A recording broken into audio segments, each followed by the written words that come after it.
Now we're going to take a look at the snare drum etude, Mitchell Peters, Etude number 9 from Advanced Studies for Snare Drum. This is a concert style piece, so you'll want to play with good attention to dynamics. Accents are emphasized, but dynamic levels should really be adhered to.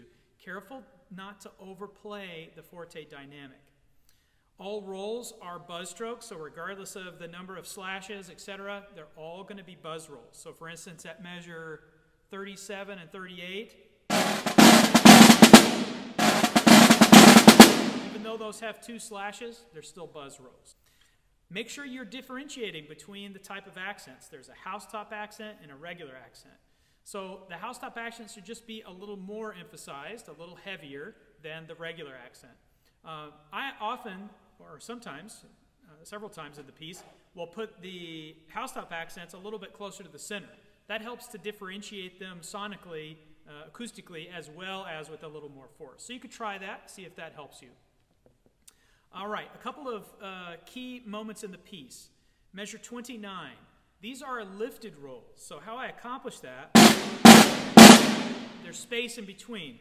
You might try 2 or 3 strokes. I'm using 2 to get that to happen. So I'm putting 2 buzz strokes really close together. If I were to take the buzzes away, it would be like that. So that's how I'm accomplishing that. That happens there at 29 and also over at 86. There's those kinds of rolls.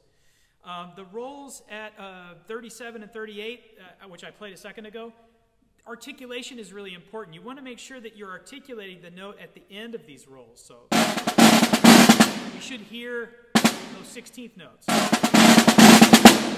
Okay, so that's an important articulation moment. The flams at measure 41, 42, in that section, there's 2 passages of flams, one where they crescendo, one where they diminuendo.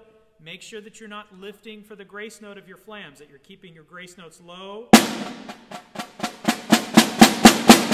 So I'm only doing the dynamics with my right hand. By the way, I'm keeping all of the flams on the right hand rather than alternating. And the reason I do that is for consistency. I can play right-handed flams very consistently, flam to flam, whereas when it gets alternating, it's a little bit harder to maintain consistency. There's some beautiful moments for rolls in this piece over at measure 73. These rolls here, these long crescendo rolls, 73 and 81, you can really sneak in and have a nice expression there, a really nice moment in the piece. Then over here, when you get into the single stroke roll passage at 89, the tendency is going to want to be to play too loud, overly loud. Use some agogic pulse, use some direction in those singles, and stay relaxed. Most of all, don't overplay these singles.